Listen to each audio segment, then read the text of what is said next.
One కూడా reach అవ్వట్లేదు.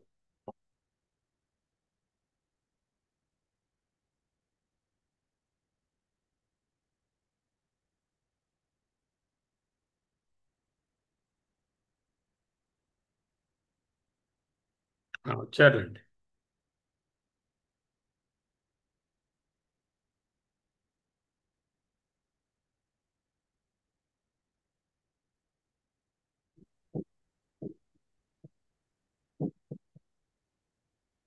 స్వామీజీ మీరు ఎగ్జిట్ అయిపోయినట్టున్నారు. సరే, అది నెట్. పర్వాలేదు, పర్వాలేదు. మళ్ళీ ఇప్పుడు వచ్చేసారు, మీరు ఓపెన్ చేసుకోండి. ఓకే. సరేనండి. ఓ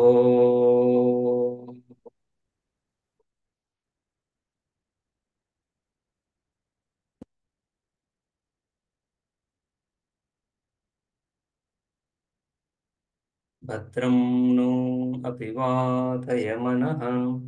ఓం శాంతి శాంతి శాంతి.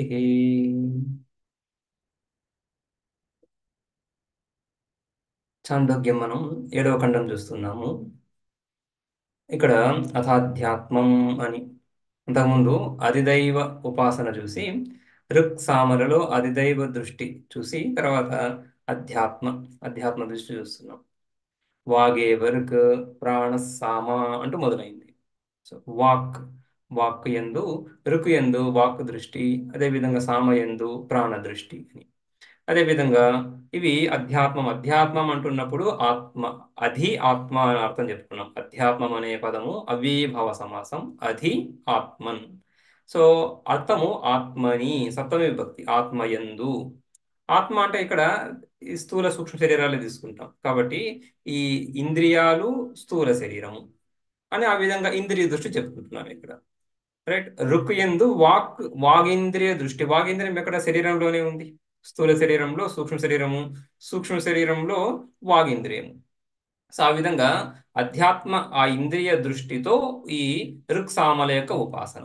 ఇదంతా ఉద్గీత సామవేదం సామగానంలో భాగం అని చెప్పుకుంటున్నాము. సామగానానికి ఆధారం ఋక్ మంత్రం కాబట్టి ఈ విధంగా ఋక్ సామలు ఉద్గీతకు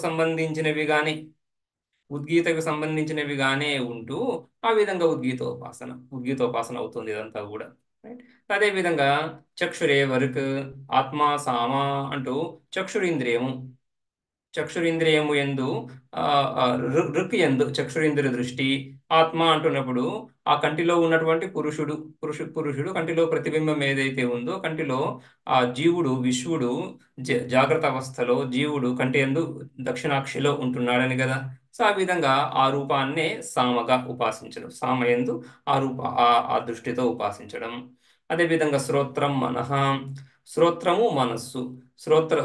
ఋకుయందు శ్రోత్ర దృష్టి, సామయందు మనోదృష్టి అని. ఇక్కడ దాకా చూసిన తర్వాత ముందు ఏ విధంగా అయితే ఆదిత్యుడిలో ఒక పురుషాకృతిని చూసామో, అదే విధంగా అదే ఆదిత్యుడిలో ఏ పురుషాకృతి అయితే ఉందో, ఏ పురుషుని అయితే భావిస్తున్నామో ఆ పురుషుడు విరాట్ హిరణ్య గర్భుడు, ఆ పురుషుడే ఇక్కడ ఈ చక్షువులో ఉన్నటువంటి పురుషుడు కూడా అని చెప్పడానికి. ఈ విధంగా వ్యష్టి సమష్టులలో ఐక్యాన్ని చూపిస్తూ, ఎక్కడెక్కడ అవకాశం ఉందో అక్కడ శృతి ఈ విధంగా వ్యష్టి సమష్టులలో ఐక్యాన్ని చూపిస్తూ ఉంది. ఈ విధంగా ఇక్కడ కూడా యథేతత్ శుక్లంభా సైవర్క్, ఆ కంటిలో ఉన్నటువంటి తెలుపు రూపులో ఉన్నటువంటి వర్ణము, తెలుపు రూపులో ఉన్నటువంటి తెలుపు వర్ణం ఏదైతే ఉందో ఇది ఋక్, నలుపు వర్ణము సామ అని. రైట్. సో అక్కడ దాకా చూసాం. ఇక 5వ మంత్రం చూస్తున్నాము.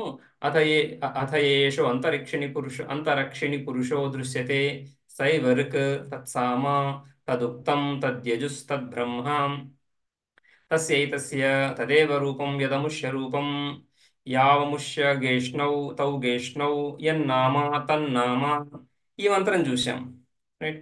ఇక్కడ అథ యేషు అంతర్ అక్షిణి పురుష.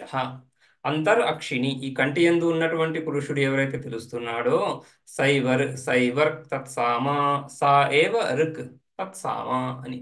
రైట్. అదే విధంగా ఉక్తం కూడా మళ్ళీ యజుష్ మంత్రాలు ఏవైతే ఉన్నాయో తద్బ్రహ్మ, బ్రహ్మ. ఇక్కడ బ్రహ్మ శబ్దానికి అర్థం భాష్యంలో చూద్దాము. బ్రహ్మ శబ్దానికి అర్థం పరమాత్మ అని కాకుండా ఇక్కడ వేదత్రయి, ఈ మూడు వేదాలు అని. రైట్. సో ఈ విధంగా అథ ఏషో అంతరక్షిణి పురుష అని చెప్తూ, రైట్, అంతరక్షిణి పురుషో దృశ్యతే సైవరుక్ అని అంతకుముందు ఖండంలో ఆదిత్యగత పురుషుడు, రైట్, హిరణ్యశ్మశ్రు ఆ, హిరణ్యకేశ అని చెప్పుకున్నటువంటి ఆ పురుషుడు ఈ పురుషుడు ఒకటే అని చెప్పడానికి ఈ మాధ్యమంలో ఆ పురుషుడు కూడా రుక్సామలే, ఈ పురుషుడు కూడా రుక్సామలే, ఇద్దరు కూడా రుక్సామలతో సమానమైతూ ఈ ఇద్దరు ఒకటే అని. అదే భాష్యంలో చూద్దాము. అథ ఏష అంతరక్షిణి పురుషో దృశ్యతే పూర్వవత్. పూర్వవత్ అంటున్నప్పుడు ఆదిత్యుడిలో ఏ విధంగా అయితే మనం చెప్పుకున్నామో అదే విధంగా ఇక్కడ కూడా ఏష అంతరక్షిణి పురుషో దృశ్యతే. ఈ కంటిలో ఏదైతే పురుషుడు, ఏ పురుషుడిని అయితే గుర్తిస్తున్నారో, ఎవరు గుర్తిస్తారు? ఏ విధంగా అయితే ఆదిత్యుడిలో ఆ ప్రకాశ స్వరూపుడైనటువంటి పురుషుడిని ఎవరైతే గుర్తించగలుగుతున్నారో, ఏ అంతర్ముఖులై బహిర్ముఖతను విడిచి అంతర్ముఖులై ఆ అధ్యాత్మ మార్గంలో పయనిస్తున్నటువంటి యతులు ఎవరైతే గుర్తిస్తున్నారో ఆదిత్యుడిలో ఆ పురుషుణ్ణి, వాళ్ళు ఇక్కడ ఈ చక్షుయందు కూడా ఆ పురుషుణ్ణి గుర్తిస్తున్నారు. ఈ కేనలో కూడా మనం చూస్తాము, కేనేషితం పతతి ప్రేషితం మనః, కేన ప్రాణ ప్రథమ ప్రైతియుక్త అంటున్నప్పుడు అక్కడంతా కూడా ఈ ఇంద్రియాలన్నీ కూడా మనస్సుతో సహా మనస్సుతో సహా ఘ్రాణేంద్రియము, చక్షురింద్రియము, శ్రోత్రేంద్రియము, ఇవన్నీ కూడా ఎవరి ప్రేరణ చేత వాటి వాటి విషయాల యందు ఆయా ఇంద్రియాలు వాటి వాటి స్వవిషయాల యందు ప్రవర్తిస్తున్నాయి అని ప్రశ్నలోనే ఒక సమాధానం ఉంది. ఏమని? సామాన్య సమాధానం ఉంది. ఏదో ఒక తత్వము, ఏదో ఒక చేతన తత్వం యొక్క ప్రేరణలోనే ఇవన్నీ కూడా ఈ జడ విషయాలైనటువంటి ఈ ఇంద్రియాలన్నీ కూడా ప్రవర్తిస్తున్నాయి.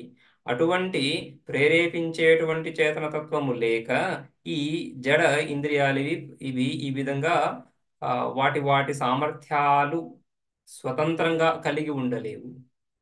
ఏదో ఒక చేతన తత్వం యొక్క సన్నిధిలోనే వీటికి ఈ సామర్థ్యం కలుగుతుంది. ఆ తత్వం ఎవరు అని ప్రశ్న. అంటే ఆ తత్వం ఒకటి ఉంది, ఉండాలి. ఉండకుండా ఈ వ్యవహారం మనం ఏదైతే చూస్తున్నామో ఇది యుక్తియుక్తంగా అవ్వదు. రైట్. దీనికి ఒక ఆధారం లేకుండా ఈ విధంగా వ్యవహారం కుదరదు అనేటువంటి ఆ భావన ప్రశ్నలోనే తెలుస్తుంది. సమాధానంలో కూడా స్పష్టంగా చక్షుషశ్చక్షు, శ్రోత్రస్య శ్రోత్రం, మనసో మనోయత్ అని చెప్పుకుంటూ వీటన్నిటికీ ఆధారభూతంగా ఒక తత్వం ఉంది అని చెప్పుకుంటున్నాం. రైట్. సో ఆ తత్వము ఎక్కడ? ఈ అక్షిని పురుష, ఈ కంటిలోనే, ఇక్కడే, ఈ ఇక్కడే, అంటే ఎక్కడో ఏదో లోకంలో కాకుండా ఇక్కడే ఉంది అని ఇక్కడ కూడా ఆ విధంగా. అటువంటి ఈ తత్వమే సంసారాతీతమై ఉండి ఆదిత్యుడి యందు కూడా పురుషుడి రూపంలో ఆదిత్యుడిని కూడా ఆశ్రయమై, ఆదిత్యుడిని కూడా ఆదిత్యుడిలో కూడా ఆ సామర్థ్యాలకు కారణమైనటువంటి ఆ పురుషుడు, ఈ పురుషుడు ఒకటే అని ఆ విధంగా ఇక్కడే ఈ జగత్తులోనే ఇక్కడే ఉండడము, వీటిని ఈ సంసారానికి అతీతంగా ఉండడం కూడా, ఇక్కడే ఉంటూ సంసారానికి అతీతంగా ఉండడం అనేటువంటి మూల సిద్ధాంతం, వేదాంత సిద్ధాంతంలో మూల సిద్ధాంతం అది. ఇక్కడే ఉంటూ ఈ సంసారానికి సంబంధించినటువంటి వాడని కదా. సో ఆ విధంగా ఇక్కడ కూడా అథ ఏష అంతరక్షిణి పురుషో దృశ్యతే పూర్వవత్. ఆదిత్యుడిలో ఏ విధంగా చెప్పుకున్నామో ఇక్కడ అదే విధంగా ఇద్దరు ఒకటే. సా ఏ వరకు ఈ పురుషుడు ఇక్కడ ఏదైతే చెప్పుకుంటున్నామో, అంతకుముందు ఏ విధంగా ఆదిత్యుడిలో పురుషుడు చెప్పుకున్నామో ఇక్కడ అంతరక్షిణి పురుష దృశ్యతే, ఇవంతా కూడా ఆ పురుషుడే. ఇక్కడ ఋక్ సా ఋక్, ఆ ఋక్ అధ్యాత్మం వాగాద్య పృథివ్యాధ్యా చ అధిదైవతం. అధ్యాత్మంలో వాగాదుల దృష్టి ఏ రుక్కులో చూశామో, అంటే ఏ వాగాది ఇంద్రియాలన్నీ రుక్కే అయ్యుందో, ఈ రుక్కు యొక్క వికారాలే ఈ వాగాది ఇంద్రియాలన్నీ కూడా అధ్యాత్మంలో. ఈ రుక్కు యొక్క వికారాలే పృథివ్యాధులు కూడా అది దైవతంలో. అటువంటి వ్యాపకమైనటువంటి ఆ రుక్ స పురుష ఏవ. సా స్త్రీలింగం కదా, రుక్కుతో అనుభవము. సా రుక్ పురుష ఏవ. ఆ రుక్ ఈ పురుషుడే ఆ రుక్. ప్రసిద్ధాచ రుక్ పాదబద్ధాక్షరాత్మికాం. రుక్ మంత్రం అంటున్నప్పుడు ఈ వేదంలో ఋక్ మంత్రాలు యజుష్ మంత్రాలు రెండు రెండు రకాల మంత్రాలు. ఋక్ మంత్రాలు శ్లోకాత్మకంగా మంత్రాత్మకంగా ఉంటున్నాయి. ఋక్ మంత్రాలు శ్లోకాత్మకంగా పాదం ఇన్ని పాదాలు, ఒక్కొక్క పాదంలో ఇన్ని అక్షరాలు అని ఒక నియతి ఒక నియమాన్ని పాటిస్తూ ఈ మంత్రాలు ఉంటున్నాయి. అటువంటి మంత్రాలు ఎక్కడైతే పాదబద్ధ పాదబద్ధాక్షరాత్మిక పాదము, తర్వాత ఆ పాదంలో ఉండేటువంటి అక్షరాలు ఈ నియతి ఏ మంత్రాల్లో అయితే ఉంటుందో ఆ మంత్రాలను ఋక్ మంత్రాలుగా చెప్తాము. ఈ నియమం లేనటువంటి మంత్రాలు ఏవైతే ఉన్నాయో వాటిని యజుష్ మంత్రాలు అని చెప్పుకుంటాము. సామ మంత్రాల సామ సామ సామవేదం అంతా కూడా ఋక్ మంత్రాలను ఆశ్రయించే గానం కాబట్టి సామ మంత్రాలకు కూడా ఋక్ మంత్రాల వలెనే నియమం చెప్పుకోవాలి. తథా సామ అని అదే విధంగా ఋక్ ఏ విధంగా అయితే ఈ విధంగా పాదబద్ధాక్షరాత్మిక అయిందో సామ కూడా అదే విధంగా అవుతుంది. అంతేకాకుండా సా ఏవ ఋక్ అధ్యాత్మం వాగాద్య పృథివ్యాద్య చ అధిదైవతం అంటున్నప్పుడు సామ కూడా అదే విధంగా కదా. ఇక్కడ మనము ఆ అథాధ్యాత్మం అని వాగే వర్క్ ప్రాణస్సామ అని చెప్పుకున్నాం కదా. వాగాదులు ఏ విధంగా అయితే రుక్ అయిందో ప్రాణాదులు సామయిత ఉంది. సో ఏ విధంగా వాగాదుల ద్వారా రుక్ వ్యాపకమై ఉందో సామ కూడా ప్రాణాదుల ద్వారా వ్యాపకతత్వమే అయ్యింది. ఆ పురుషుడు వ్యాపకతత్వము. ఈ రెండింటిలో కూడా రుక్ సామలలో కూడా వ్యాప్తి కనిపిస్తా ఉంది. ఒక వ్యాపకత్వం ఆ, విస్తరించి ఉండడం, సర్వత్ర ఉండడం అనేటువంటిది ఋక్ సామంలో కనిపిస్తా ఉంది, పురుషుడిలో కూడా ఉంది. కాబట్టి ఋకే పురుషుడు, పురుషుడే ఋక్ అని. తథా సామాం. ఆ తర్వాత తదుక్తం అని ఉంది కదా. సైవర్ తత్సామా తదుక్తం అని మంత్రంలో, ఆ తదుక్తం అని మంత్రంలో ఉండడం చేత ఉక్త సాహచర్య ఉక్తం అనేది ఈ మంత్రాలలోనే ఒక రకమైన మంత్రాలు ఏవైతే గానం చేస్తూ ఉన్నారో ఆ మంత్రాలకి ఉక్తం అని పేరు. ఉక్త సాహచర్యాద్వా స్తోత్రం సామ.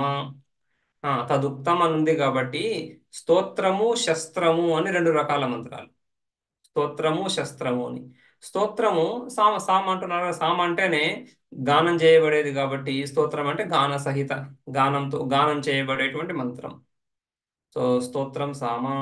ఋక్ శస్త్రం ఈ గానం లేకుండా ఉచ్చరించేటువంటిది ఏదైతే ఉందో స్వరం అంటే ఈ విధంగా ఒక టోన్ అది అలా కాకుండా ఉచ్చరించేటువంటి మంత్రం స్తోత్రం. ఆ అది శస్త్రం, ఋక్ శస్త్రం. ఆ శస్త్రం కూడా ఉక్తాదన్యత్. ఉక్తం కంటే వేరైనటువంటిది ఋక్. అందులో మళ్ళీ స్తోత్రం అనేటువంటిది సామ. అదేవిధంగా మంత్రంలో తద్యజుష్ తద్బ్రహ్మ అని ఉంది కదా. ఆ తద్యజుష్ అంటున్నప్పుడు తథా యజుహు. యజుష్ మంత్రాలన్నీ కూడా క్రియాప్రధానంగా ఉండే మంత్రాలు. యజుర్వేద ఋత్విక్ అధ్వర్యుడు ఆ, ఈ హవిస్సులను తయారు చేసి హవిస్సులను సిద్ధం చేసి ఋగ్వేద ఋత్విక్ అయినటువంటి హోతక్ కానీ సామవేద ఋత్విక్ అయినటువంటి ఉద్గాత కానీ అనుమతినిస్తున్నాడు ఆయా మంత్రాలను ఉచ్చరించమని. వాళ్ళు ఆ దేవతని ఆ ద్రవ్యాన్ని స్తుతిస్తూ మంత్రాలు చెప్తూ ఆ మంత్రాల ద్వారా ఈ యజుర్వేద ఋత్విక్ ఆ ఆహుతులను అగ్నిలో అర్పిస్తున్నాడు. ఆ అగ్నిలో అర్పించేటప్పుడు స్వాహ అని దేవతలను ఉద్దేశిస్తూ, స్వధా పితరులను ఉద్దేశిస్తూ, అదేవిధంగా స్వాహ స్వధా వషట్ ఆ, స్వాహ స్వధా వషడాది సర్వం ఏవ వాక్ యజుహు తత్ స ఏవ. సో ఈ విధంగా స్వాహ స్వధ వషట్ ఇత్యాదుల ద్వారా ఏ విధంగా అయితే ఆహుతులను అర్పిస్తున్నారో ఆ మంత్రాలన్నీ కూడా అది కూడా పురుషుడే. రైట్. సర్వం ఏవ వాగ్ యజుహు ఏ యజుర్మంత్రాలు ఏవైతే ఉన్నాయో తత్ స ఏవ ఇవన్నీ కూడా ఆ పురుషుడే. సర్వాత్మకత్వా సర్వయోనిత్వాచ్చైతి అవోచామ. ఈ విధంగా ఋక్ యజుస్సామలు మూడు కూడా ఆ పురుషుడే. ఋక్ యజుస్సామలు ఋక్ పాదబద్ధాక్షరాత్మిక అని చెప్పుకున్నాము. యజుష్ పాదబద్ధాక్షరాత్మిక కాదు. ఆ ఋక్ కూడా పురుషుడే, యజుష్ కూడా పురుషుడే, సామ కూడా పురుషుడే. ఇది ఎలా అవుతుంది? ఏ విధంగా కుదురుతుంది అంటున్నప్పుడు దానికి హేతువుగా రెండు హేతువులు ఇస్తున్నారు. సర్వాత్మకత్వ సర్వయోనిత్వ. సర్వాత్మక స్వరూపము ఈ సంపూర్ణ జగత్ ఏ విధంగా అయితే ప్రకటమయ్యిందో ఆ పరమాత్మ ఎందే ప్రకటమవుతా ఉంది. ఆ పరమాత్మయే జగత్తుగా ప్రకటమవుతున్నాడు. సృష్టి ఆది కాలంలో ఏ విధంగా అయితే సృష్టి పరమాత్మ నుంచి ఆవిర్భవిస్తుందో అదే విధంగా వేదము కూడా పరమాత్మ నుంచి ఆవిర్భవించింది అని. అందుకని వేదం అపౌరుషేయం. అనాది కాలం నుంచి సృష్టి ఆదిలోనే, సృష్టి ఆది అంటే సృష్టిని మనం సైక్లిక్గా తీసుకుంటాం. సృష్టి ప్రళయము, మళ్ళీ సృష్టి, మళ్ళీ ప్రళయము, మళ్ళీ సృష్టి, మళ్ళీ ప్రళయం అని. అందుకని సృష్టి ఆది అంటున్నప్పుడు ఈ కల్పము యొక్క ఆది అని, అంతేగాని అబ్జల్యూట్గా సృష్టి మొదలవుతుంది అనే అర్థంలో కాదు. రైట్. రైట్. మొట్టమొదటి సృష్టి అనేటువంటిది ఏమి ఉండదు, అనేటువంటిది లేదు. సృష్టికి మొదలు అంటున్నప్పుడు ఈ కల్పం మొదలవుతున్నప్పుడు, మొట్టమొదటి సృష్టి అని కాకుండా సృష్టికి మొదలు. ఈ సృష్టి, దీనికి ముందు ఇంకొక సృష్టి, దానికి ముందు సృష్టి, ఆ విధంగా సృష్టి ప్రళయాల ప్రవాహంలో ఈ సృష్టి ఆది కాలంలో ఏ విధంగా అయితే పృథ్వీ జల తేజో వాయువుల ఆకాశాలు ప్రకటమవుతున్నాయో అదే విధంగా ఈ వేదత్రయి, ఈ వేదాలు కూడా పరమాత్మ నుండియే నిశ్వాస ఏ విధంగా మనలో ఊపిరి ఏ విధంగా అనాయాసంగా వెళ్తుందో, అనాయాసంగా బయటికి ఆ, వెళుతుందో అదే విధంగా పరమాత్మ నుంచి ఇవి బయటికి అభివ్యక్తమయ్యాయి. Right? ఆ విధంగా అపౌరుషేయాలు వేదాలు. ఆ ఆ వేదాలన్నీ కూడా సర్వాత్మకమైనటువంటి పరమాత్మ స్వరూపమే. పరమాత్మ సర్వాత్మకుడు కాబట్టి ఈ ఇరుకేతు సామలు కూడా ఆయనే. అంతేకాకుండా సర్వయోనిత్వా సర్వస్య యోని కారణం, సర్వకారణం, జగత్కారణం బ్రహ్మ, పరమాత్మ జగత్కారణం. జగత్కారణము అదేవిధంగా శాస్త్రానికి కూడా కారణము. బ్రహ్మసూత్రాల్లో కూడా మూడవ సూత్రము శాస్త్రయోనిత్వాత్ అని. శాస్త్రయోనిత్వాత్ అంటున్నప్పుడు దానికి రెండు రకాలుగా సమాసం విడదీస్తారు. శాస్త్రం యోని యస్య అని బహువ్రీహి సమాసం ఒకటి. శాస్త్రమే యోని అంటే ప్రమాణం, ఎవరికైతే శాస్త్రమే ప్రమాణము ద్వారా తెలియబడేటువంటి, మిగిలిన ప్రత్యక్ష అనుమానాదుల ద్వారా కాకుండా కేవలము శబ్ద ప్రమాణం ద్వారా తెలియబడేటువంటి వాడు పరమాత్మ శాస్త్రయోనిత్వం పరమాత్మ యందు.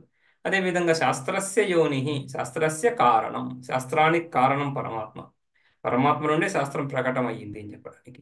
ఆ విధంగా సర్వయోనిత్వాత్, సంపూర్ణ జగత్తుకి శాస్త్రంతో పాటుగా, వేదంతో పాటుగా జగత్తంతటికి కారణమైనటువంటి వాడు. యద్యపి పరమాత్మను వేదానికి కారణంగా చెప్పుకున్నప్పటికీ కూడా వేదము అపౌరుషేయంగానే అంగీకరిస్తాం. వేదాంతులు మీమాంసకులు ఇద్దరు కూడా వేదాన్ని అపౌరుషేయమనే స్వీకరిస్తారు. నైయాయికులు పౌరుషేయంగా స్వీకరిస్తారు, కానీ వేదాంతులు మీమాంసకులు అపౌరుషేయంగా. ఆ అపౌరుషేయంలో కొంచెం భేదం ఉంది.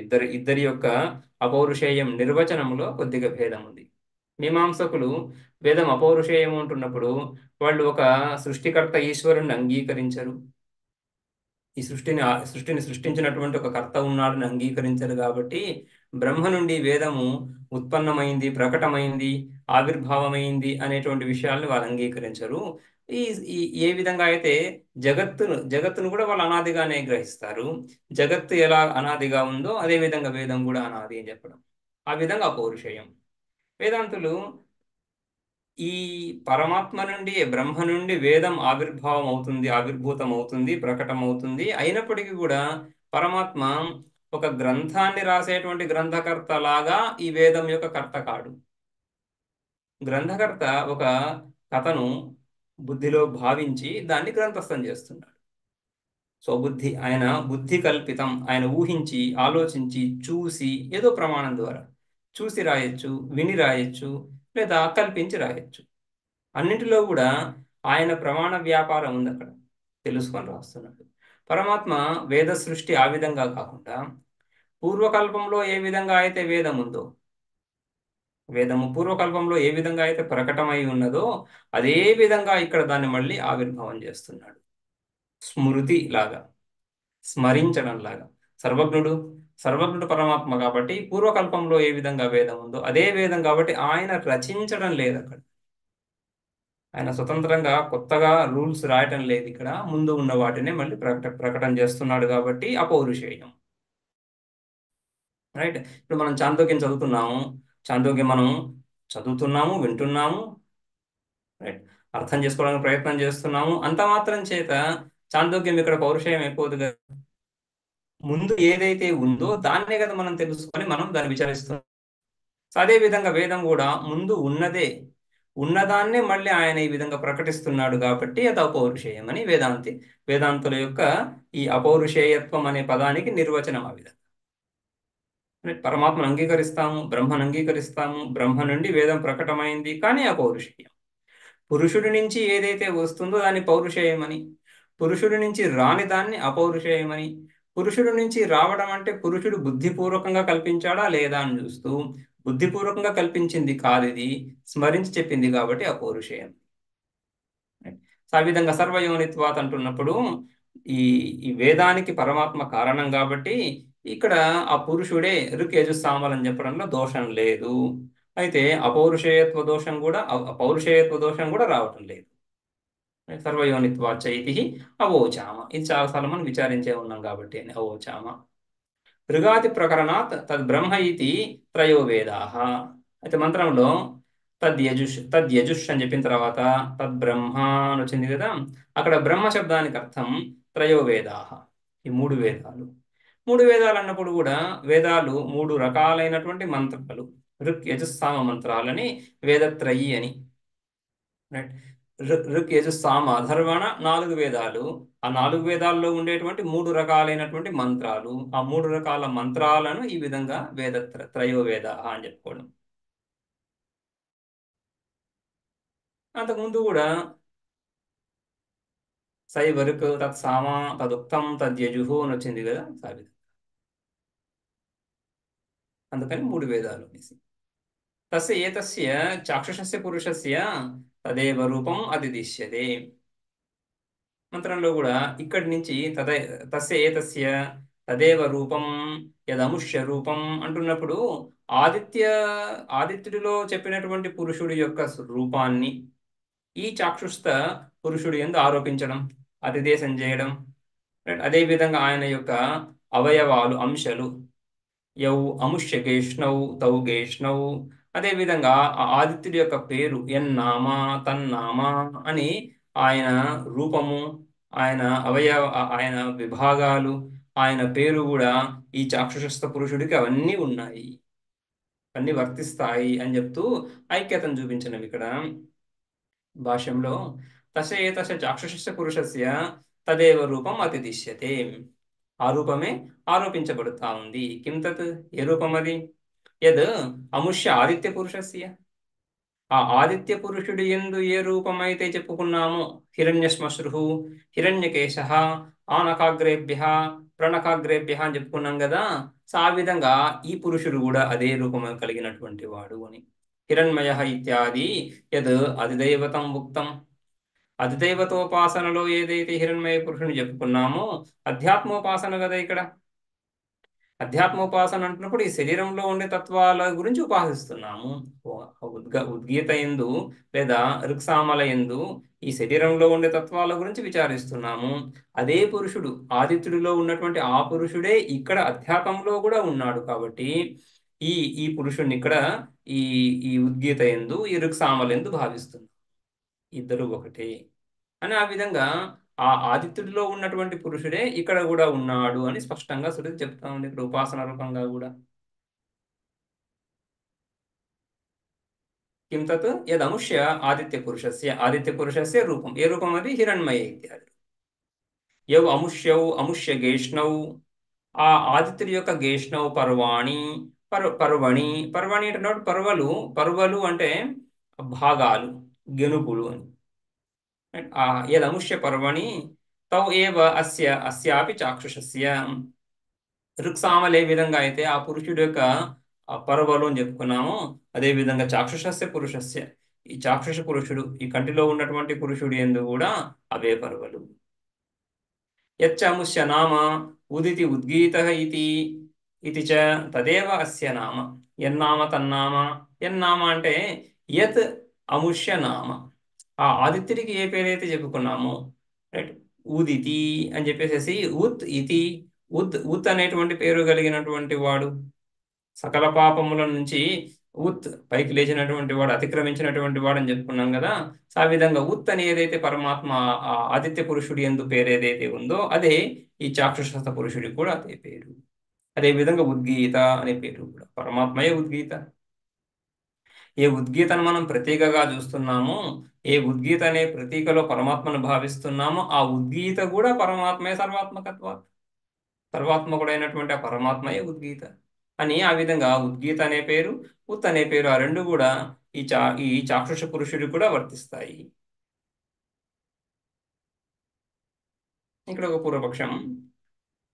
ఆదిత్యుడిలో ఉండే పురుషుడు, ఈ కంటిలో ఉండేటువంటి పురుషుడు ఇద్దరు ఒకటే అని చెప్పడం కుదరదు అని పూర్వపక్షం. స్థానభేదాత్ రూపగుణానాం అతిదేశాత్ ఈశితృత్వ విషయ భేద వ్యపదేశాచ్చ ఆదిత్య చాక్షుషయో భేద ఇది చేత్. సో స్థానభేదాత్ ఆదిత్యస్థ పురుషుడు యొక్క స్థానం ఏంటి? ఆదిత్యుడు. ఆదిత్యుడిలో ఉన్నటువంటి పురుషుడు, ఆ పురుషుడికి ఆశ్రయం ఆదిత్యుడే కదా. కంటిలో ఉన్నటువంటి పురుషుడికి ఆశ్రయం కన్నే అవుతుంది. సో ఈ ఇద్దరు పురుషులకి స్థానం వేరువేరుగా ఉన్నప్పుడు ఇద్దరు ఒకటే ఎలా చెప్తారు అని అదొక కారణం. స్థానభేదాత్ ఆదిత్య చాక్షుషయోహో భేద అని. ఆదిత్యుడిలో ఉండేటువంటి, ఆ తర్వాత చక్షువులో ఉన్నటువంటి పురుషుడు ఇద్దరు వేరు, ఇద్దరు వేరు వేరు స్థలాల్లో ఉన్నారు. అదేవిధంగా రూపగుణానం, ఆ ఆదిత్యుడిలో ఉన్నటువంటి పురుషుడి యొక్క రూపము, గుణాలు అవన్నీ కూడా ఈ చాక్షుష పురుషుడు యందు ఆరోపించబడుతున్నాయి. అంటే వాడివి కావనర్థం కదా. ఏ గుణాలు ఎందులో ఆరోపిస్తామో అవి అందులో లేకపోతే ఆరోపించాలి, ఉంటే ఆరోపించడం ఎందుకు అని పూర్వపక్షం. అతిదేశాత్ రూపగుణానాం అతిదేశాత్, రూపగుణాలన్నీ కూడా అతిదేశం చేస్తున్నారు కానీ స్వాభావికంగా చాక్షుష పురుషుని చెప్పలేదు కదా. అంతేకాకుండా ఈశతృత్వ విషయ భేద వ్యపదేశాచ్చ, ఈశతృత్వం ఆ ఆదిత్య పురుషుడి యొక్క ఈశితృత్వం నియంత్రణ, ఎక్కడైనా నియంత్రణ, ఆ దేవతలు, దేవలోకాలు, దేవతలకు సంబంధించినటువంటి భోగాలను శాసిస్తాడు అని ఆదిత్యుడి గురించి చెప్పుకున్నాము. అక్కడ ఆదిత్య పురుషుడి గురించి చెప్పుకున్నాము. ఇక్కడ చాక్షుష పురుషుడి గురించి తర్వాత మంత్రాల్లో చెప్తుంది శృతి. ఈ మనుష్య లోకాలు, అదేవిధంగా మనుషుడి యొక్క భోగాలను శాసిస్తాడు అని. కాబట్టి ఈశితృత్వం ఇద్దరు కూడా పాలకులే, నియంత్రిస్తున్నారు. కానీ నియంత్రించబడే విషయాలు ఈ రెండు సందర్భాల్లో వేరువేరుగా ఉన్నాయి కాబట్టి ఈ రెండు సందర్భాల్లో చెప్పుకున్నటువంటి పురుషులు కూడా వేరే అయి ఉండాలి అని ఒక యుక్తి. ఆ విధంగా మూడు హేతువులు: స్థానభేదాత్, రూపగుణానాం అతిదేశాత్, ఈశితృత్వ విషయ భేద వ్యపదేశాత్. ఈశితృత్వ విషయాలు భిన్న భిన్నంగా వ్యపదేశించబడ్డాయి, చెప్పబడ్డాయి. వ్యపదేశంలో వి వి ప్లస్ ఉపదేశం అని కదా. రెండు ఉపసర్గలు, వీని తీసేస్తే ఉపదేశం. ఉపదేశం అనే పదం మనం స్పష్టంగా చాలాసార్లు వింటూ ఉంటాం. ఆ ఉపదేశం అనే పదానికి వి ఉపసర్గ జోడిస్తే వ్యుపదేశం.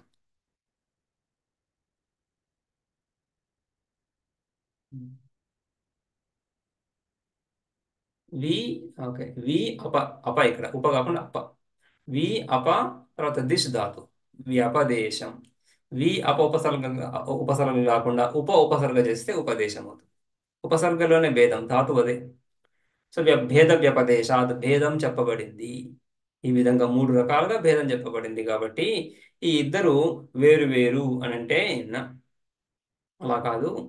ఆ ఇప్పుడు మనం 5వ మంత్రం చూస్తున్నాము. తర్వాత 7-8 మంత్రాల్లో ఈ ఈ ఈ ఆదిత్య పురుషుడు, చాక్షుష పురుషుడు యొక్క సామ్యత, ఏకత్వాన్ని స్పష్టంగా శృతి చెప్పబోతా ఉంది.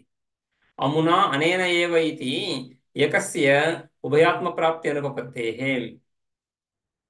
ఏకస్య ఉపాసకస్య, ఒక ఉపాసకుడు ఈ రెండు రూపాలను కూడా ఏకకాలంలో పొందుతున్నాడని చెప్పబోతా ఉంది శృతి. అమునా అంటే ఆ ఆదిత్యుడి రూపంతో ఆ దేవతా భోగాలను పొందుతున్నాడు. ఈ చాక్షుష పురుషుడి రూపంతో ఈ మనుష్య భోగాలను ఏకకాలంలో పొందుతున్నాడు. ఏకకాలంలో రెండు వేరువేరు ఉపాధులను పొందడం ఒకే వ్యక్తికి ఇది కుదరదు. ఒకే వ్యక్తి రెండు వేరువేరు ఉపాధులను పొందడం కుదరదు ఏకకాలంలో. అందుకని ఈ రెండు ఒకటే అని చెప్పుకోవాల్సి ఉంటుంది. ఈ ఆదిత్య పురుషుణ్ణి, చాక్షుష పురుషుణ్ణి, ఇద్దరి రూపాలని ఏకకాలంలో పొందుతున్నాడో ఆ ఇద్దరు ఒకరైనప్పుడు ఏకకాలంలో సరళంగా ఆదిత్య పురుష రూపాన్ని, ఈ చాక్షుష పురుష రూపాన్ని పొందొచ్చు. ఇద్దరు ఒకటే కాబట్టి. అందుకని అమునా అనేన ఏవ ఇతి ఏకస్య ఉపాసకస్య, ఒకే ఉపాసకుడు కదా. ఉభయాత్మ ప్రాప్తి ఈ రెండు రూపాలు ఎలా పొందుతాడు? శృతి చెప్తా ఉంది. దీన్ని శృతార్థాపత్తి అర్థాపత్తి ప్రమాణం అని. అర్థాపత్తి ప్రమాణం శబ్ద ప్రమాణం, శబ్దం చెప్తా ఉంది, శృతి చెప్తా ఉంది. ఆ పురుషుడి రూపాన్ని ఈ పురుషుడి రూపాన్ని కూడా పొందుతున్నాడు. ఆ పురుషుడు ఈ పురుషుడు ఇద్దరు వేరు వేరైతే రెండు రూపాలు పొందడం కుదరదు. కాబట్టి కంక్లూజన్ ఏంటి? ఈ ఇద్దరు ఒకటే. అయితే పూర్వపక్షి ఈ అర్థాపత్తి ప్రమాణం ఇక వేరే మార్గం ఏమీ లేదు అన్నప్పుడు, మనం మల్టిపుల్ చాయిస్ క్వశ్చన్స్ తీసుకుంటున్నప్పుడు ఏబిసిడి 4 ఆప్షన్స్ ఉంటే ఏ కాదు, బి కాదు, డి కాదు అని తేల్చి చెప్పగలిగితే ఇక సిని పరీక్షించకుండా ఇదే సమాధానం అని చెప్పుకుంటాం కదా, అటువంటిది అర్థాపత్తి. వేరే విధంగా ఎక్కడ సమాధానం కుదరదు కాబట్టి ఈ విధంగానే దీన్ని సమాధానపరుచుకోవాల్సి ఉంటుంది అని చెప్పడం. అయితే ఇంకొక సమాధానం కుదిరితే, ఇంకొక విధంగా దీన్ని వ్యాఖ్యానించగలిగితే అప్పుడు అర్థాపత్తి ప్రమాణం కుదరదు. అందుకని పూర్వపక్షి ఈ విధంగా చూపిస్తున్నాడు. ఇంకొక రకంగా చెప్పచ్చు. ద్విధాభావేన ఉపపద్యతే, ద్విధాభావేన ఉపపద్యతే ఇది చేత్, అంటే ద్విధాభావేన ఆ పరమాత్మయే రెండుగా ఆ ఉపాసకుడు రెండుగా అయి ఆ రూపము ఈ రూపము కూడా ఏకకాలంలో పొందుతాడు. ద్విధాభావేన అంటూ అని అని అని అని సంగ్రహంగా చెప్తూ దాన్నే పూర్వపక్ష స్వయంగా వ్యాఖ్యానం చేస్తున్నారు. వక్షతి స ఏకదా భవతి త్రిదా భవతి ఇత్యాది. ఈ చాందోగ్యంలోని 7వ అధ్యాయంలో స పరమాత్మ ఏకదా భవతి, ఆ పరమాత్మ ఏకాత్మ స్వరూపమై ఉన్నాడు, ఆ పరమాత్మయే రెండుగా అవుతున్నాడు, మూడుగా అవుతున్నాడు అని ఈ విధంగా ఒకడే అనేకంగా అవ్వడం అనేది శృతి సాక్షాత్తుగా ఉపాసకుడు ఉపాసనా బలం చేత, ఉపాసనా సామర్థ్యం చేత రూపాన్ని కూడా గ్రహించడంలో దోషం లేదు, శృతి సమ్మతమే అని పూర్వపక్షం. ఏకదా ఏకదా భవతి త్రిదా భవతి, ఒకటి మూడు ఈ విధంగా అవుతున్నాడని చెప్పి శృతి చెప్తాను కాబట్టి ఆ విధంగా ఇక్కడ రెండు రకాలుగా అవుతాడు. ఆదిత్య పురుషుడు అవుతాడు, ఈ చాక్షుష పురుషుడు అవుతాడు అని అంటే అలా కుదరదు. చేతనస్య ఏకస్య నిరవయవత్వాత్ ద్విధాభావానుపపత్తే, ఏకస్య చేతనస్య చైతన్య స్వరూపం ఒకటి. ఇది కూడా వేదాంత సిద్ధాంత మూల బిందువులలో ఒక మూల బిందువు. చైతన్యం ఒకటే ఉండాలి. ఇవన్నీ కూడా ఒక ఫిలసాఫికల్ ట్రూత్స్, దర్శన శాస్త్రంలో మనం యాక్సియమ్స్ కూడా కాదు ఇక్కడ, యుక్తియుక్తంగా నిరూపించబడ్డ విషయాలు శృతి ప్రమాణంగా కూడా. చైతన్యం అనేది ఏదైతే సకల విషయాలను గ్రహిస్తా ఉందో అది చేతన. రూపాన్ని గ్రహిస్తున్నాము, శబ్దాన్ని గ్రహిస్తున్నాము, రసాన్ని, గంధాన్ని, స్పర్శని, వీటన్నిటిని గ్రహిస్తున్నాం. ఈ గ్రహించడంలో గ్రాహక తత్వం, గ్రహించేటువంటి తత్వం ఏదైతే ఉందో దాన్ని చేతన తత్వంగా చెప్పుకుంటాము. అది చేతన తత్వం ఆబ్వియస్గా తెలుస్తా ఉంది, స్పష్టంగా తెలుస్తుంది. గ్రహించబడేది ఏదైతే ఉందో అది జడంగా చెప్పుకుంటాము.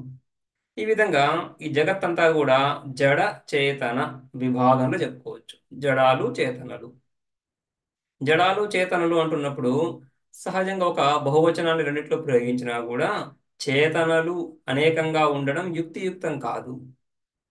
ఎందుకంటే రెండు చేతనలు ఉంటే రెండవ చేతనని మొదటి చేతన తెలుసుకుంటుందా, తెలుసుకోదా? తెలుసుకోకపోతే రెండవ చేతన ఉంది అని ఎలా చెప్తున్నారు? రెండవ చేతన ఉంది అని ప్రతిపాదిస్తున్నామంటే రెండవ చేతనని ఏదో ఒక ప్రమాణంతో తెలుసుకుంటున్నాము చెప్పాల్సి ఉంటుంది.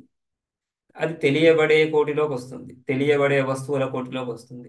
తెలియబడే వస్తువుల కోటిలోకి వస్తే అది జడమైపోతుంది. తెలియబడే వస్తువులన్నీ జడమని అందరికీ లోక ప్రసిద్ధంగా తెలిసినటువంటి విషయమే. చేతన ఏదైతే ఉందో అది సదా తెలుసుకునేదే అయి ఉంటుంది, కానీ తెలియబడేది అవ్వలేదు. తెలియబడేది అవ్వడం అసంభవం.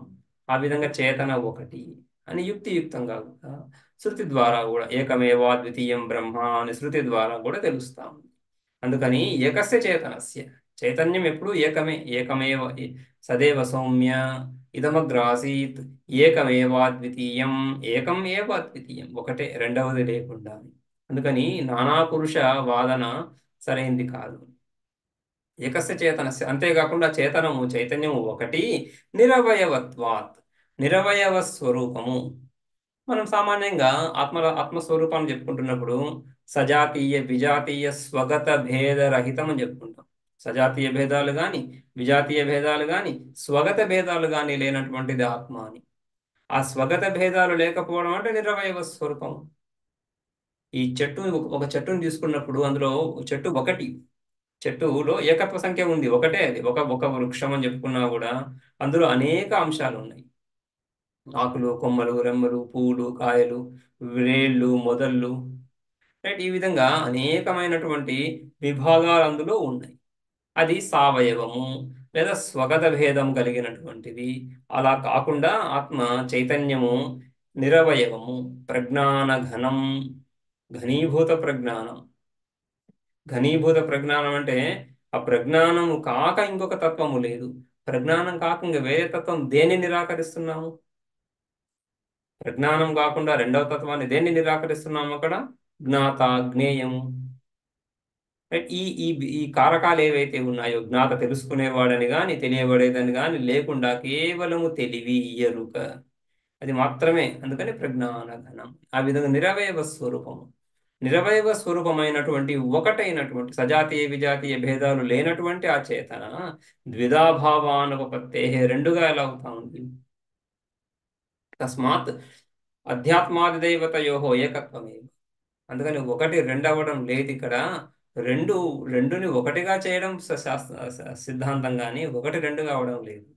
ఒకటి రెండుగా భావించబడి, పొరపాటు చేత భావించబడి మళ్ళీ ఒకటిగా సమ్యజ్ఞానం చేత గుర్తించబడుతుంది. అంతేగాని వాస్తవంగా ఒకటి రెండు కావడం కానీ రెండు ఒకటి కావడం కానీ వాస్తవంగా పారమార్థికంగా లేనే లేదు.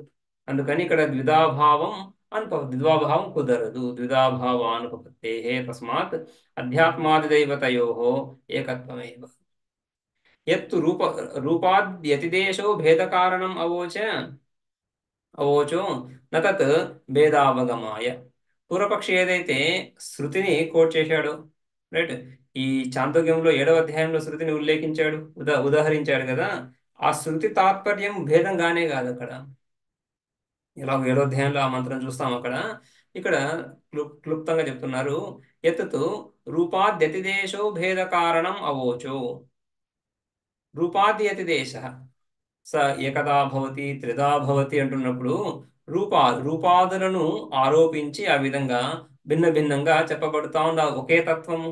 అది భేదాన్ని చెప్పడం గురించి కాదు, భేదావగమాయన్న, భేదస్య అవగమాయన్న, భేదాన్ని బోధించడానికి కాదు. మరి దేనికి కింతరిహి? స్థాన భేదాత్ భేదశంక మాభూదిత్యేవమర్థం. స్థాన భేదం చేత. ఓకే, ఎత్తు రూపాద్యతి దేశో భేద కారణం, ఇది ఇంకొకటి. రూపాద్యతిదేశ అంటున్నప్పుడు ఇక్కడ మంత్రంలో మనము పూర్వపక్షంలో స్థానభేదాత్ రూపగుణానాం అతిదేశాత్ ఈశితృత్వ విషయ భేద వ్యపదేశాత్ అని చూశాం కదా.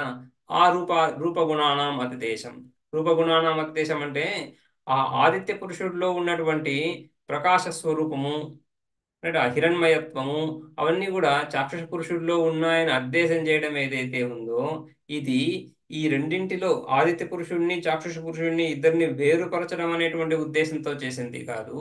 నతత్ భేదావగమాయ కిం తర్హి స్థాన భేదాత్ భేదశంక మాభూత్. ఇది ఇద్దరికి రెండు వేరువేరు స్థానాలు. ఆదిత్యుడిలో ఉన్నటువంటి పురుషుడు, ఈ కంటిలో ఉన్నటువంటి పురుషుడు, రెండు వేరువేరు స్థానాలు చెప్పారు కాబట్టి ఈ వేరువేరు స్థానాలు ఏవైతే చెప్పుకొస్తున్నారో ఆ రెండు వేరువేరు స్థానాల్లో ఉన్నటువంటి పురుషుడు కూడా వేరే అనేటువంటి భావన అనేటువంటి ఒక ఊహ కలగకుండా ఉండడానికి వాడే వీడు అని చెప్పడానికి ఆ రూపమే ఇక్కడ కూడా అని చెప్పడం అంతే. అంతేగాని అతిదేశం చేస్తూ అక్కడ ఇక్కడ లేని గుణాలను అక్కడి నుంచి అతిదేశం చేస్తున్నాము అనే భావంతో కాదు.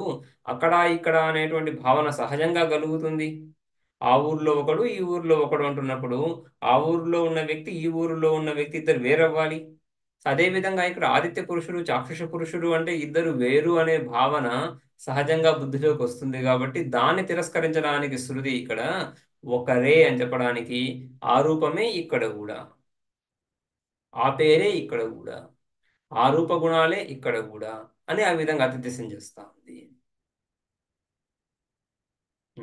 ఇక ఏకదా భవతి త్రిదా భవతి సూత్ర మంత్రానికి దానికి నిరాకరిస్తూ ఏకస్య చేతనస్య నిరవయవత్వాత్ ద్విధాభావ అనుపపత్తే అని. ఈ ద్వైధీభావం ఏదైతే చెప్తున్నామో ఒకటే రెండవడం అని పారమార్థికంగా కుదరదు. చర్చ ఇక్కడ పూర్వపక్షి పారమార్థికంగా జీవుడు పరమాత్మ వేరని చెప్పడానికి ప్రయత్నిస్తున్నాడు. అలా కుదరదు, అది ఆ మంత్రంలో తాత్పర్యం కాదు అని. ఓకే, ఆరో మంత్రం చూద్దాము.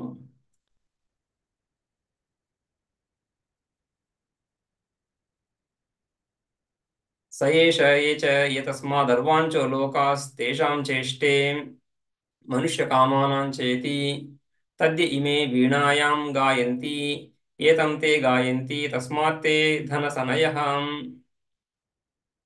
స ఏష ఏ చ, స ఏష ఆ ఈ పురుషుడే, స ఏష సా పదము ఏష పదము, స అనేది తత్పదం నుంచి వస్తా ఉంది, ఏష అనేది ఏ తత్పదం నుంచి వస్తుంది, ఏతత్ ప్రాతిపదిక నుంచి వస్తా ఉంది. ఏతత్ అనేది ఇక్కడ దగ్గరగా ఉండే విషయాలను చెప్పడానికి ఏతత్ చెప్పుకుంటాం. ఏషః, ఏష అంటే ఇతడు, సహ అతడు, అతడు ఇతడు రెండు సర్వనామాలు చెప్తున్నారు. స ఏషః అంటున్నప్పుడు మనం తైత్తిరీయంలో చూసినట్టుగా తస్మాత్ వాయే తస్మాదాత్మన ఆకాశ సంభూత అంటున్నప్పుడు తస్మాదే తస్మాత్ అని అక్కడ పరమాత్మ, ఏ తస్మాత్ ఇక్కడ, ఇక్కడ అంటే ఈ ప్రత్యేగాత్మ, ఆ పరమాత్మ ఈ ప్రత్యేగాత్మ రెండు ఒకటే అనే స్ఫురణతోనే కదా తస్మాత్ వాయే తస్మాత్ అని చెప్పడం.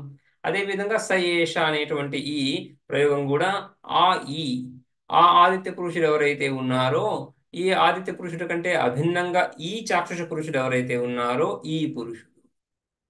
స ఏష, స ఏష రెండు సర్వనామాలు కదా. ఏ చ ఏ తస్మాద్ అర్వాంచో లోకాహ, ఇక్కడ అంటే ఇక్కడ ఈ కింది లోకాలు, లోకాలు అంటే ఆ ప్రాణులు, ఈ మనుష్యుడి కంటే కూడా నికృష్టమైనటువంటి ఈ ప్రాణులు, అంటే తక్కువ శక్తి సామర్థ్యాలు కలిగినటువంటి ప్రాణులు, లోకాస్ తేషాం ఇష్టే, వాటన్నిటిని శాసిస్తున్నాడు మనిషి పురుషుడిగా. ఈ పురుషుడు అనేక జంతువులను జీవజాలాన్ని ఇక్కడ శాసిస్తున్నాడు.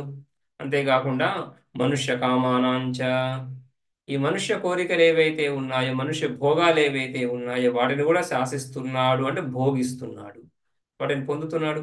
ఇతర భోగాలు పొందడు. పశుపక్ష క్రిమి కీటకాదులను శాసిస్తాడే కానీ వాటి భోగాలు పొందడు. కానీ మనుష్య భోగాలను పొందుతాడు. మనుషుల కంటే కూడా ఈ తక్కువ శక్తి సామర్థ్యాలు కలిగినటువంటి జీవరాశులన్నింటినీ శాసిస్తున్నాడు. ఎవరు? ఆ ఆదిత్య పురుషుడి కంటే అభిన్నంగా ఉన్నటువంటి ఈ చాక్షుష పురుషుడు. తద్య ఆ పురుషుని, తత్ ఆ పురుషుణ్ణి, ఏ ఇమే వీణాయాం గాయంతి, ఎవరైతే ఈ వీణాగానం చేస్తున్నారో వాళ్ళందరూ కూడా, వీణ సామాన్యంగా ఈ మృదంగ సాధనాలన్నింటిలో కూడా శ్రేష్ఠ సాధనంగా చెప్పుకుంటున్నాం కదా. అందులో నుంచి ఎవరైతే శ్లాఘిస్తూ ఏ స్వరూపాన్ని ఏ తత్వాన్ని అయితే శ్లాఘిస్తున్నారో వాళ్ళు ఈ పరమాత్మనే కీర్తిస్తున్నారు. సాక్షాత్తుగా కీర్తించవచ్చు, ఇంకొక వేరే విధంగానే చెప్పచ్చు, కానీ ఆ కీర్తి ఆ స్తుతి పరమాత్మకే చెందుతుంది. సర్వాత్మకత్వ సర్వయోనిత్వ అని ముందు చూశాము. ఆ విధంగా తే ఏతం తే గాయంతి తస్మాత్ తే ధనసనయ, ధనసనయ ధనాన్ని పోగు చేసుకున్నటువంటి వాళ్ళు అవుతున్నారు, అంటే ధనవంతులై ఉన్నారు.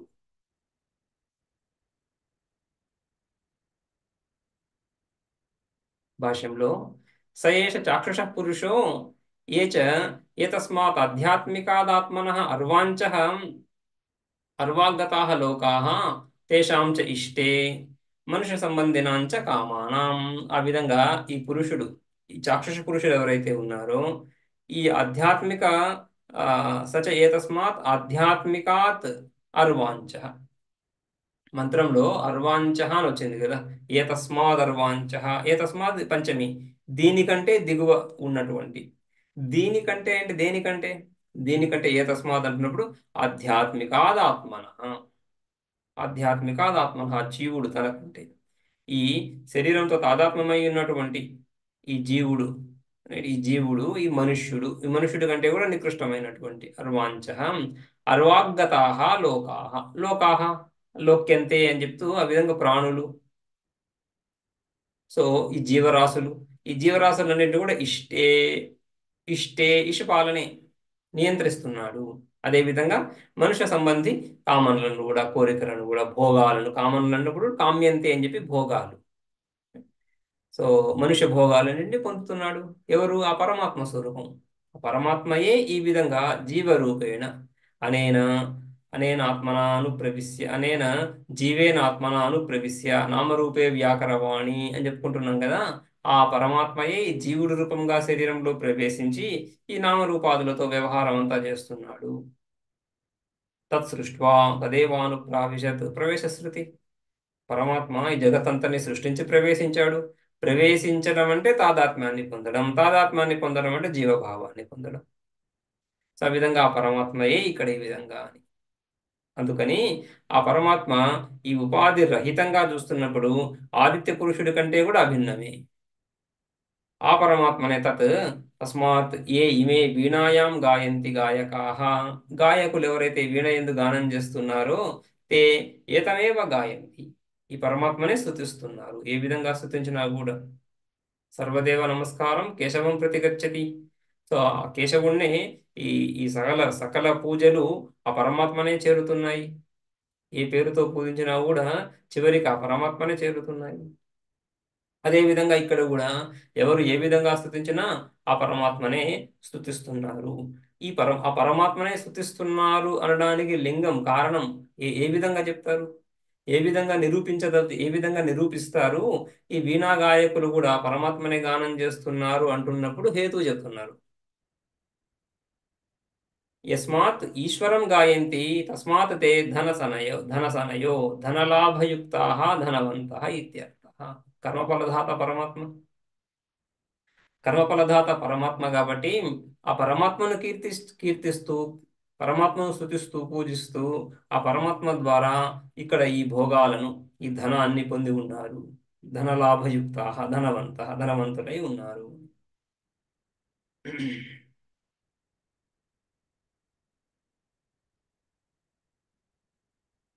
ఓకే,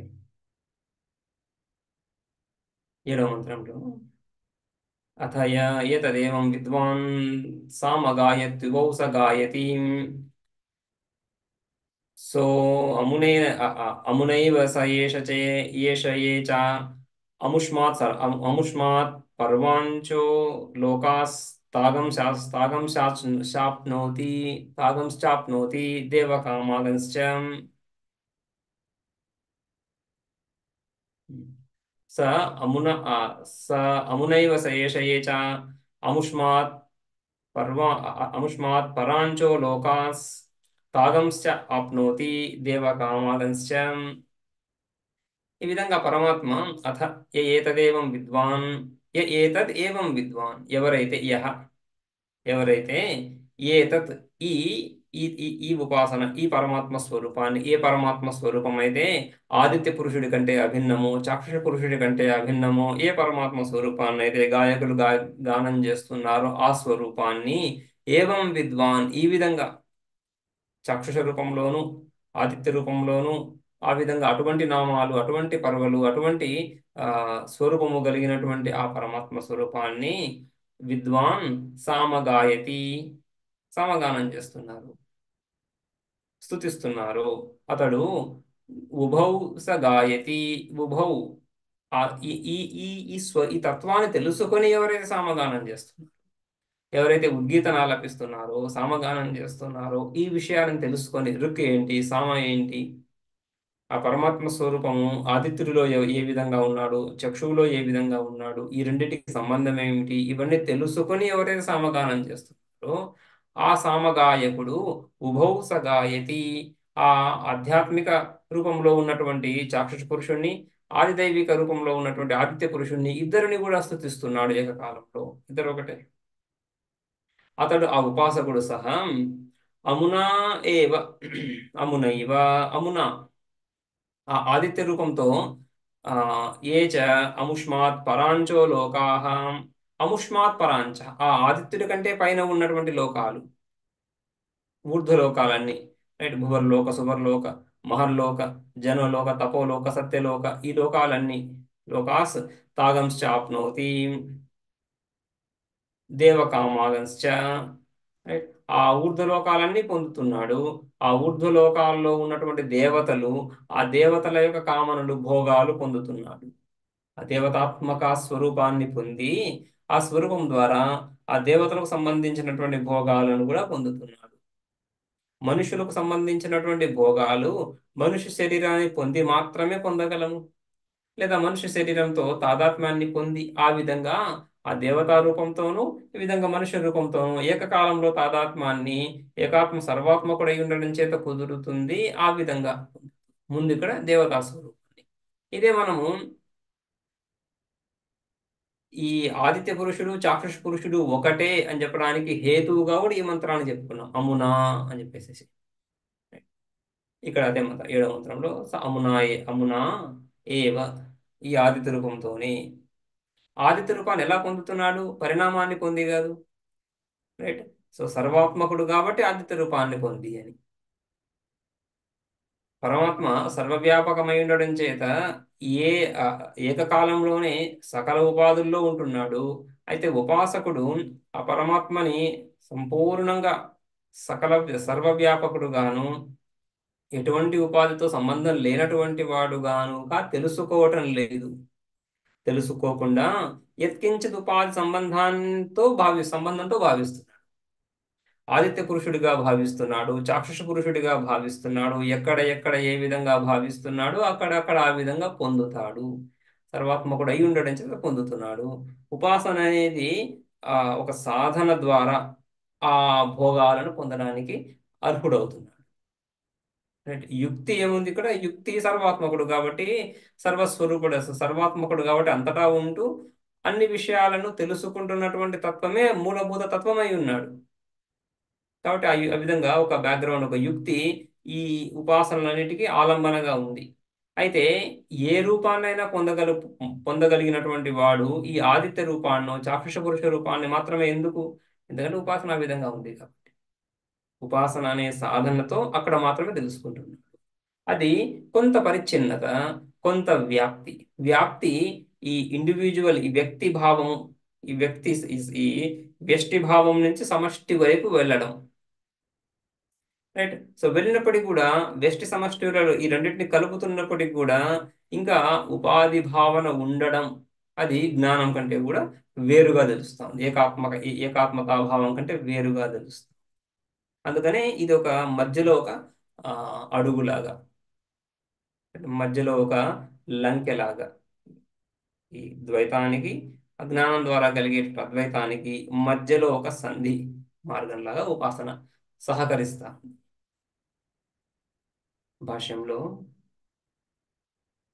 అత ఏతదేవం విద్వాన్ యథోక్తం దేవం ఉద్గీతం విద్వాన్ సామగాయతి అని, ఆ విధంగా ఎవరైతే ఏ ఉపాసకుడు, ఏ కర్మటుడు, ఏ కర్మలు చేస్తున్నటువంటి ఉపాసకుడు అయితే ఏవం యహ విద్వాన్, యహ కోపి విద్వాన్, ఎవరైనా కూడా యథోక్తం దేవం పరమాత్మ స్వరూపాన్ని, ఉద్గీత స్వరూపము పరమాత్మకు ఉద్గీత అని పేరు, ఉత్ అని పేరు, రైట్? సో అటువంటి పరమాత్మ స్వరూపాన్ని తెలుసుకొని ఈ విధంగా అధ్యాత్మంలో ఎవరు, అధిభౌతికంలో ఆదిదైవికంగా ఎవరు అని ఈ విధంగా తెలుసుకొని సామగానం చేస్తున్నాడు.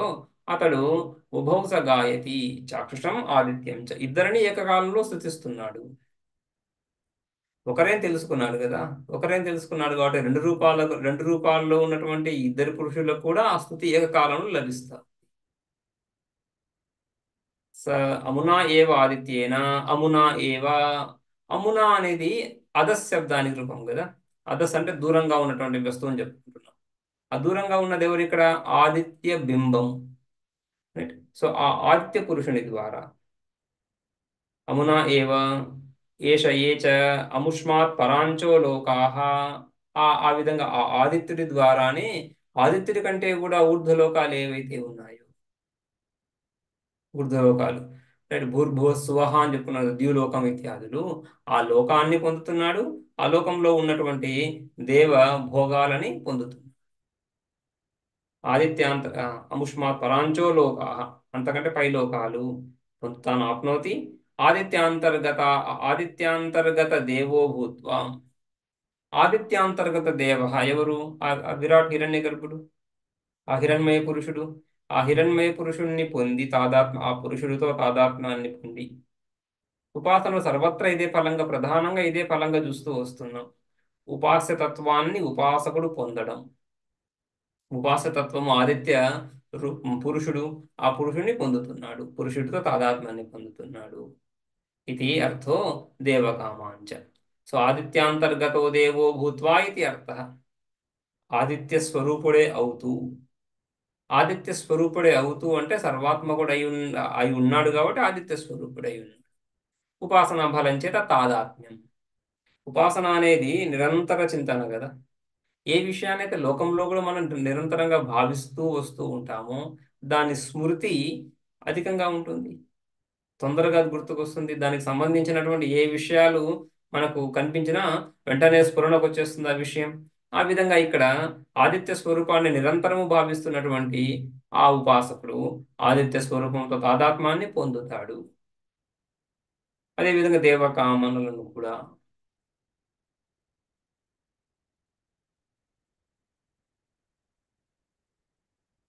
ఉమ్. 8వ మంత్రం.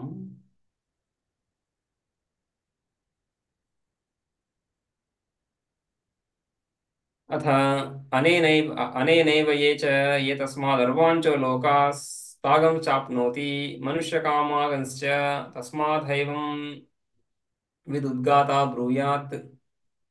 సో అథ అనేన అనేనైవ అనేన అనేన ఇక్కడ ఇక్కడ దగ్గరగా ఉన్నటువంటి ఈ వస్తువు అయం, అయం దాని రూపం కదా, అంటే ఇక్కడ ఉన్నటువంటి. సో ఇక్కడ ఎవరు? ఈ ప్రత్యేగాత్మ. అనేన అంటే ఈ ప్రత్యేగాత్మ చేత. అనేన అనేనైవ ఏ చ ఏ తస్మాదర్వాంచో లోకాః.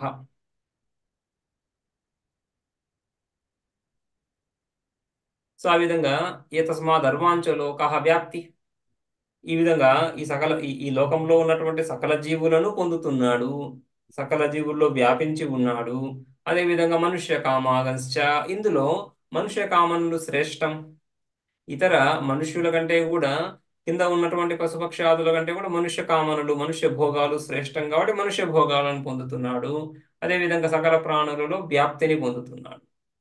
అర్వాంచో లోకాహ, లోక అంటే ప్రాణులే, ప్రాణుడు, ఆ తర్వాత ఆ మనుషుల యొక్క భోగాలను కూడా. తస్మాద్ ఊహ, అందుకని ఏవం విత్ ఉద్గాత బ్రూయాత్. అటువంటి ఈ ఉద్గాత, ఈ ఉపాసకుడు ఎవరి ఉపాసకుడు? ఉద్గాత. రైట్. ఋక్మంత్రాలను సామమంత్రాలను పాడుతున్నటువంటి ఈ సామ ఉద్గాత సామమంత్రాలు పాడాలి, కానీ ఋక్మంత్రాలు వాటి యొక్క ఆధారంగా ఉన్నాయి కదా. సామకు ఆధారంగా ఋక్మంత్రం ఉంది కాబట్టి ఋక్కును కూడా పాడుతున్నాడు. అటువంటి ఈ ఆ, ఉపాసకుడు, ఈ ఉద్గాత బ్రూయాత్ చెప్పాలి. ఏమని చెప్పాలి? 9వ మంత్రంలో